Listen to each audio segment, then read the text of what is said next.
Meat pie, sausage roll. Come on, England, give us a... What's that thing called where you put the ball in the back of the net? If only there was a game that could help me think of the word.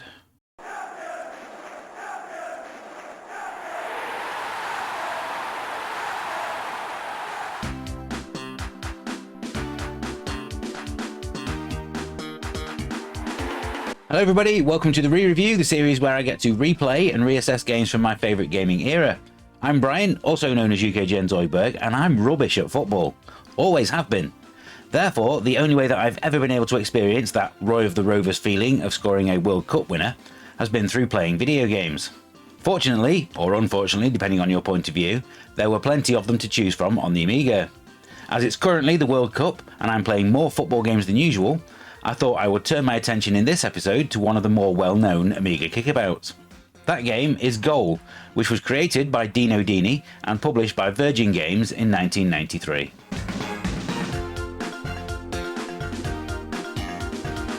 There's nothing quite like a little friendly rivalry in gaming, whether that's Call of Duty vs Battlefield, Xbox vs PlayStation, Sega vs Nintendo, or Pro Evolution Soccer vs FIFA. A bit of healthy competition always drives creativity, and we as gamers are always the ones who benefit. Back in the early 90s, Amiga owners tended to fall into one of two categories though: sensible soccer or kickoff. I've already talked about sensible software a few times in this series already, so now it's probably time to talk about the creative mind behind the Kickoff series. Dino Dini has spent much of his career as an independent games developer, starting out making games for the BBC Micro and Atari 800. These included a couple of Asteroids clones called Astro Tracker and Bandits. He would produce the Atari ST version of the quiz game Trivia Trove in 1987, which was published by Anco Software, who at the time were probably most well known as being the UK publisher for all the games produced by Kingsoft in Germany. When founder Anil Gupta decided that he wanted a football game, Dini was seen as the ideal programmer for the job. Kickoff was first produced for the Atari ST before being converted to the Amiga, and it was released in 1989. It contained a number of features that hadn't been seen in football games before, including fouls, injuries, changeable tactics, and action replays. It was also the first football game where the ball didn't automatically stick to the feet of your player. It was highly praised for its high-speed gameplay, although there were a few people who likened its gameplay to being more like pinball. Hot off the game's success, Dini would go on to produce Player Manager the following year, which used the Kickoff engine for the matches and actually allowed you to play a single player rather than the entire team. On top of that, you had a management side that offered a surprising amount of depth. Just a few months after Player Manager came Kickoff 2, with a number of improvements over the original game. The most notable new feature was the inclusion of an aftertouch, which allowed players to apply bend to the ball by tapping the joystick immediately after kicking the ball. At the 1989 Golden Joysticks, the UK's annual awards that are still going today, Kickoff would win for Best 16-bit Game of the Year. Perhaps more remarkable than that is the fact that Kickoff 2 would go on to win the exact same award just 12 months later. When I joined Amiga Action magazine in the summer of 1992, we were in the process of putting together our own top 100 games of all time. When the results came in and we had voted Kickoff 2 at number 1, it was decided that we should try and speak to the game's creator. Surprisingly, Dini did grant us an interview, and it was during this discussion that he revealed the existence of a third Kickoff game that he was working on. We would go on to feature a full preview of that game in the following issue. That version of Kickoff 3 is not the one that would go on to be published by Anco though. In an interview with Retrogamer last year, Dini revealed that his relationship with the publisher fell through due to a discussion about loyalty and the fact that he wanted more control over his own games. This led to the search for a new publisher, eventually landing at Virgin Games, whilst the Kickoff name and brand remained at Anco.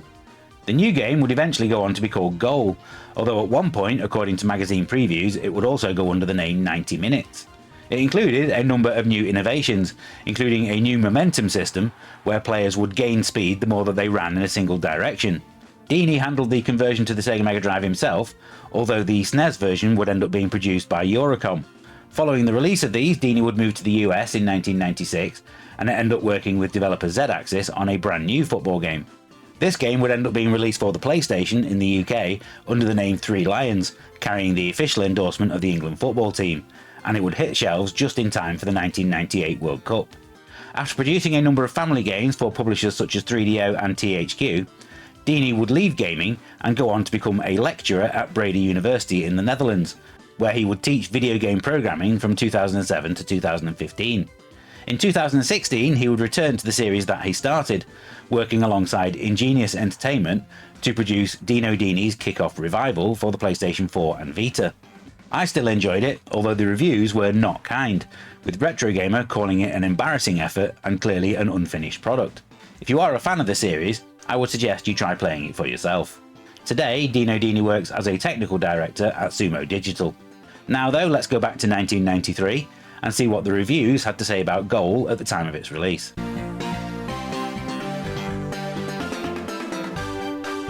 There was only 12 months between the releases of the original Sensible Soccer and Goal, and yet in that time there were 11 other football games released and reviewed in the magazines. I know, I checked. Unsurprisingly, when you read the reviews for Goal, you can actually sense a little bit of football game fatigue settling in with the writers. That didn't stop it from scoring pretty high though. The first review appeared in the May 1993 issue of CU Amiga, where it was hailed as the definitive Amiga soccer sim and a must-buy for every football fan. Reviewer Paul Rand was clearly a very big fan of Kick-Off 2 already, but had no qualms about declaring that this was the new benchmark. In the July issue of Amiga Action, the game graced the front cover, and it was reviewed by the magazine's editor Alan Bunker. He had been my editor during the time on the magazine, and he had been the person who reviewed Sensible Soccer during that time and only gave it 78%. He used his 4-page review to directly compare Kick-Off 2, Goal and Sensible. Upon awarding a score of 88%, he did state that he wasn't a fan of the new acceleration feature, and he didn't think that it would ultimately topple Kick-Off in the long term. The lowest scores of 82% came from Amiga User International and Amiga Power, with the latter even suggesting that it was a very good football game and a massive improvement over Kick-Off.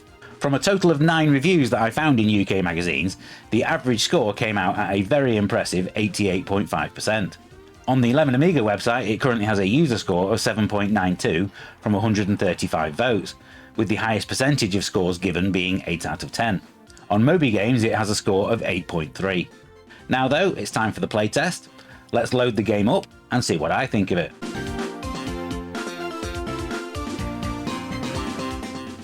Okay, so you can instantly tell that this is a game that is wanting to be user-friendly by the fact that it lets you use the mouse on the menus. I personally find the best way to learn is by playing the arcade challenge. This is a single-player mode that challenges you to win 5 games on the trot against increasingly difficult opponents. No choosing teams, you just get 2 generic teams, so off we go. So as you can see, the visuals are very similar to Kick-Off, just slightly more zoomed in for the standard setting. And that was probably a little bit too easy to score my first goal. But you do get an instant replay. The players do actually have a little bit more weight to them in this game than they did in Kick-Off. And you'll find that the actual players do collide with each other much more realistically, but it takes a lot of getting used to how the game actually plays, because if you're running with the ball and hold down the fire button, you will take control and you can then pass it. Although the way it works is that if you hold down the fire button, you can't move, and you will then pass it in the direction that you are facing. However, if you take control of the ball and then let go of the joystick, so like this for instance, you can then carry on running in the direction that you're facing, which allows you a little bit more control over the ball than in a lot of other football games. But even though Alistair Brimble did write the theme tune for the game, he is also credited with the actual sound effects as well.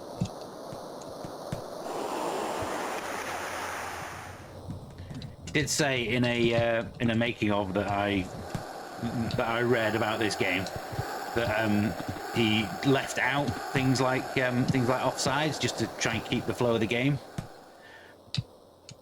but they do include the new back pass rule that was a new thing at the time, where you could no longer pass it back to your goalkeeper. Obviously we take that for granted these days. But now if you kick the ball back towards your goalkeeper, he will automatically kick it.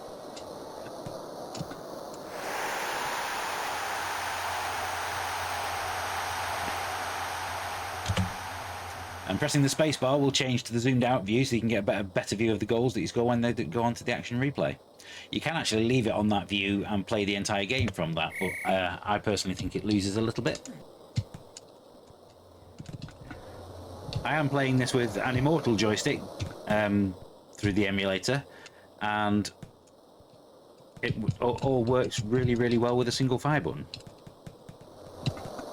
As you may have noticed, when one of your players runs in a single direction for a long time, they do actually start to speed up, which is one of the new features that this had.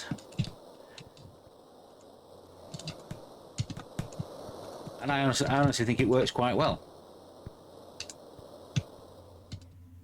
It doesn't say game over, does it? So, am I on to level 3? Yes, I am. Level 3. This is slightly more difficult now.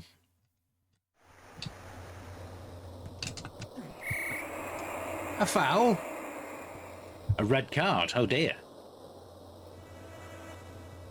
I'd like to see a replay of that, thank you. Well, yeah, I suppose it was from behind, wasn't it?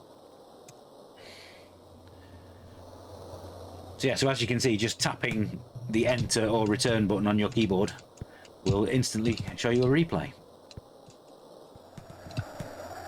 But I think once you start to get used to how the passing works, you can actually build some pretty decent flowing moves together.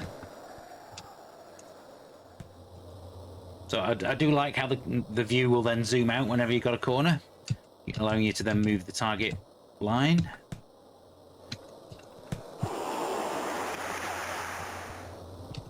Well, only 16 seconds left, so I don't think I'm going to be able to get through this now, am I?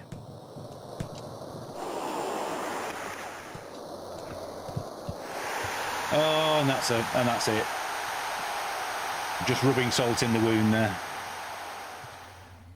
And that is game over. So back to the menu. Okay, so let's have a look what options the game actually gives you. So you got a choice of different types of pitch: normal, wet, muddy, or Wembley. I'm going to stick that on random. I'm going to put wind on. Replay is going to be automatic. You can actually have the view vertical or horizontal. I think I'll give you a quick look at what it looks like horizontal, and then you can leave it permanently zoomed in or permanently zoomed out. So here we go. This is what the game looks like when you're playing left to right rather than up and down. Literally, the gameplay is exactly the same. It's just now from a different view angle.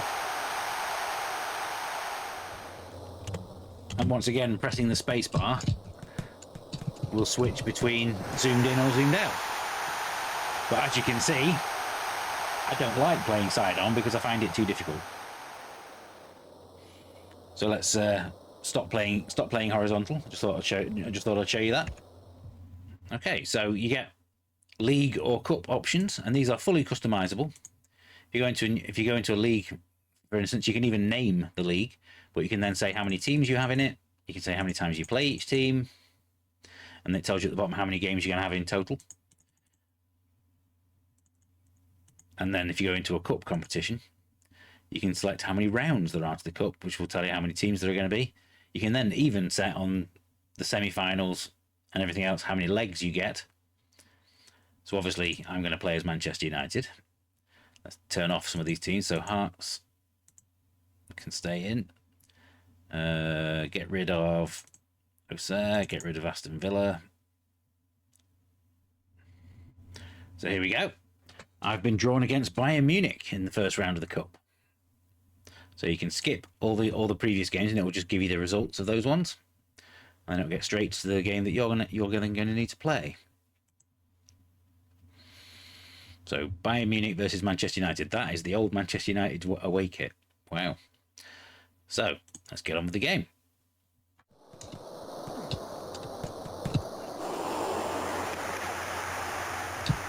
But as you can see, the game does have all the real player names in it.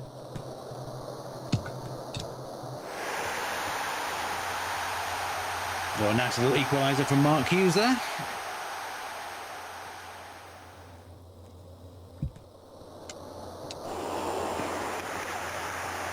So if you are a Kick-Off fan, then this is very much what the third game of that series should have been.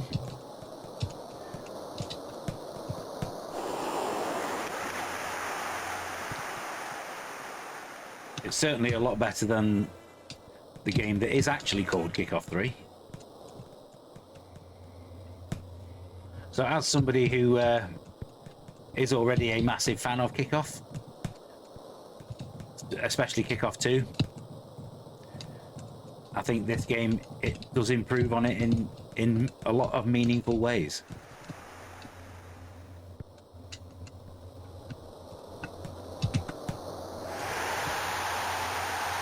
That was a great equaliser. I'm very, very happy with that one. Look at that pass.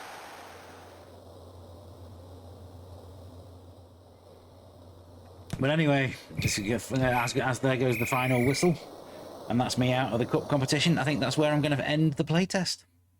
So let's move on to my final summary.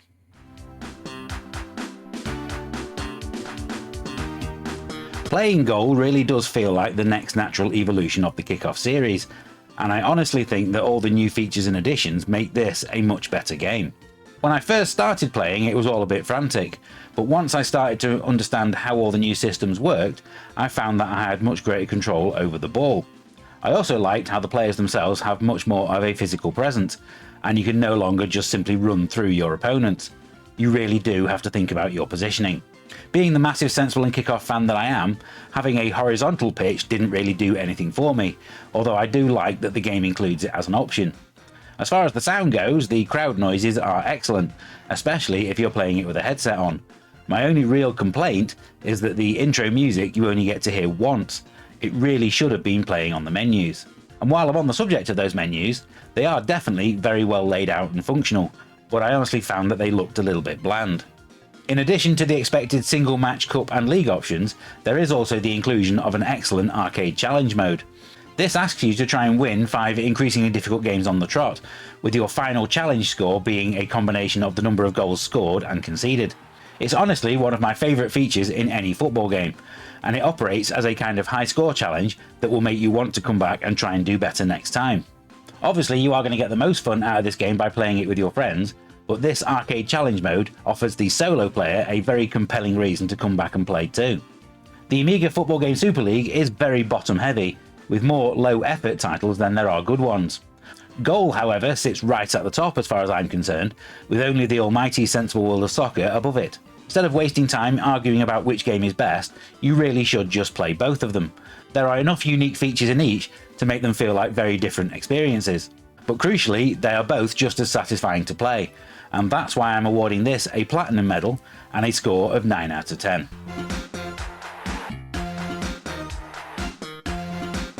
I hope you enjoyed this latest episode of the re-review. If Goal was a game that you played back in the day, I'd love to know what your opinion of it is in the comments. While you're here, please remember to give us a like and subscribe if you haven't already, as it really does show your support for the channel. As well as releasing new Amiga videos every Friday, we are now striving to release videos on Mondays as well. This should allow us to talk about games on other systems as well, and hopefully the next video that's coming will be a Commodore 64 Best 10 video, but I'd honestly really like to know what games you'd be most interested in seeing us talk about. All previous episodes in this series are available in a playlist on the channel if you have missed any, and that should be available for you to click on screen right about now. If watching our videos earlier than everybody else is something that appeals to you, why not check out our VIP membership offer for just £1.99 a month? All the details of how you can do that are in the video description below. Thank you very much for watching this episode, and until next time, happy retro gaming everybody. Bye for now.